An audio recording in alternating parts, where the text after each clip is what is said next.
Canadian for once. Mr. Speaker, that answer was all bun, no patty.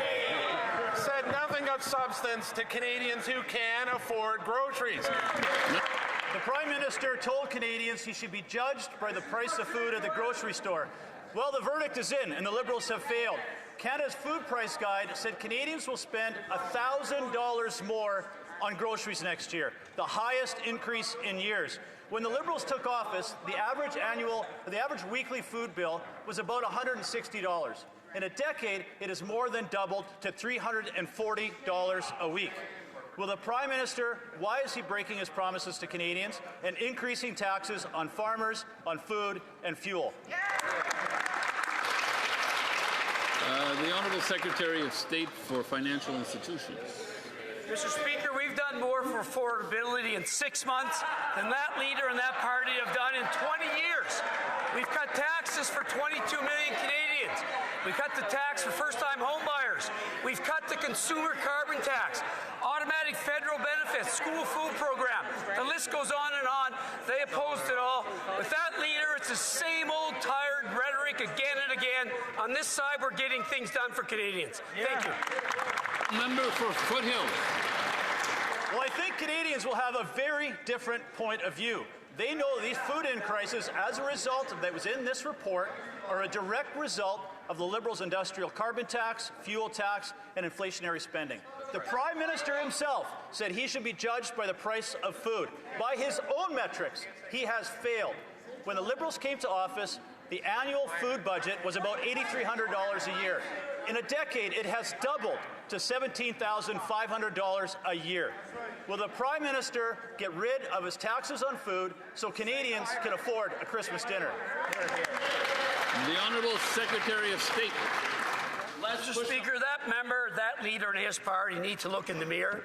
They have voted against every affordability measure we have brought forth. Let's talk about automatic federal benefits. Benefits for 5.5 million Canadians, getting benefits to those that need it the most. Did they support it? No, of course they didn't support it. They have not supported one affordability measure we have put forth since we've come into government. It's time for them to look in the mirror, get real, support our programs. Thank you, Mr. Speaker. Member for New Tecumseh, Gwillimbury. Mr. Speaker, where's the beef? That's what Canadians are asking as food prices keep rising.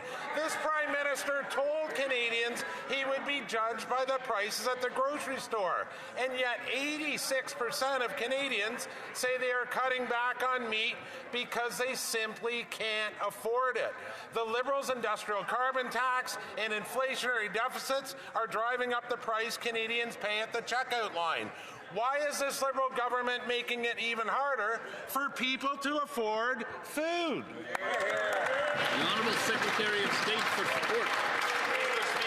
No taxes on food. And look, food's too expensive. That's a fact, but I've got some other facts for the member. One, the #1 driver of food cost inflation is climate change, something those Conservatives will never say. Two, industrial carbon pricing applies to goods sold on international markets, and they're not passed on to consumers. Three, industrial carbon systems impact household expenses by 0%, Mr. Speaker. Here's some ideas of ways the Conservatives can actually help Canadians. Vote in favor of dental care. Vote in favor of national school food programs, vote in favor of affordable housing, or vote in favor of $10 a day childcare that we just signed with Ontario, Mr. Speaker. Try and help a Canadian for once.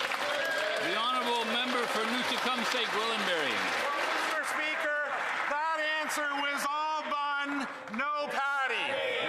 Said nothing of substance to Canadians who can afford groceries. Because of Liberal policies, next year a family of 4 can expect to pay nearly $1,000 more. On food, food prices could rise 6% next year, with meat expected to see the biggest price hike. The Liberals are refusing to act to lower food costs.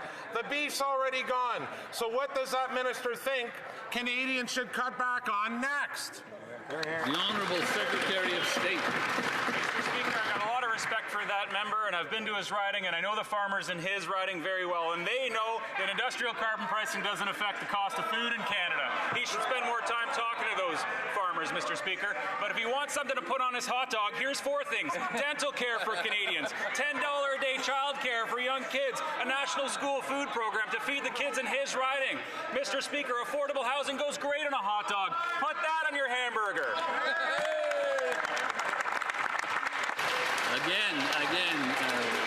Again, through the chair, the honourable member for Long Range Mountains.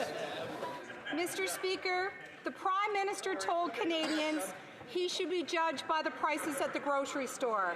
Canadians are now paying 112% more for food than when the Liberals took office, and groceries are consuming a bigger share of every family's budget. Even basic center aisle staples, such as coffee and baby formula, are skyrocketing.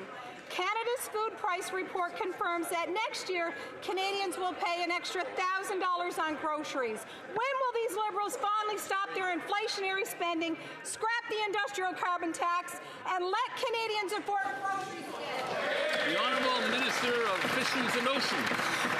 Mr. Speaker, instead of repeating the same canned lines, I would ask this member from Newfoundland and Labrador, Conservative member, to think about what she voted against. $10 a day childcare, food for kids in schools, something that her colleague called garbage, dental care, the family benefit. 46,000 families in our riding take advantage of this. I ask her to start to work for Newfoundlanders and Labradorians. Honourable member for Long Range Mountains. Mr. Speaker, a local single mom of 3 reached out to me today in complete desperation. She's working hard, doing everything right, yet a series of setbacks has pushed her to the brink. She's falling behind on the basics. Now she's trying to figure out how to give her kids Christmas, while food inflation makes the essentials feel out of reach. Families shouldn't have to choose between groceries and giving their children a holiday. When will the Prime Minister finally take this seriously and make life affordable for the people of Newfoundland and Labrador? The Honourable Minister of Fisheries and Oceans. Mr. Speaker, I would say to the mom in the member's riding, please ask your member to vote for childcare. That's an idea.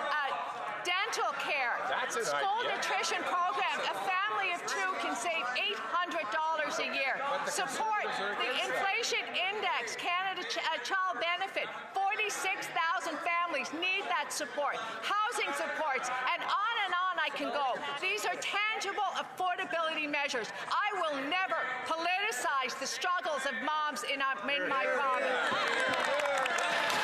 The Honourable Member for King Vaughan. The Prime Minister told Canadians he should be judged by the prices at the grocery stores. Under their watch, the weekly... Liberals don't like the bosses. You stand up. The member can continue. It's fine. The Prime Minister told Canadians he should be judged by the price at the grocery store. Under their watch, the weekly grocery bill has doubled, and the food price report of 2026 says it will get even worse. Families in my community can't even afford a healthy meal, not even the modest Italian dish like pasta fagioli. Yet, this government keeps stirring the pot with higher spending, the industrial carbon tax, and the new fuel tax. What's the matter for you?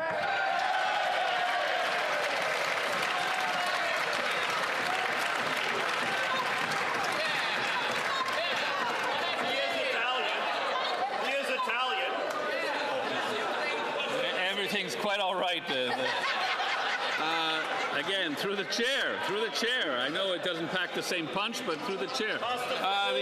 The honourable Secretary of State for Seniors. Mr. Speaker, Those Conservatives clearly can talk until the cows come home, but they're all hat and no cattle. When their own platform had nothing in it for food affordability, did they vote to put money in the genes of Canadians? No. Did they vote for the National School Food Program? No. Did they vote for old age security? No. Did they vote for the Canada Child Care benefit? No. Did they vote for the disability benefit? No. There you have it, Mr. Speaker.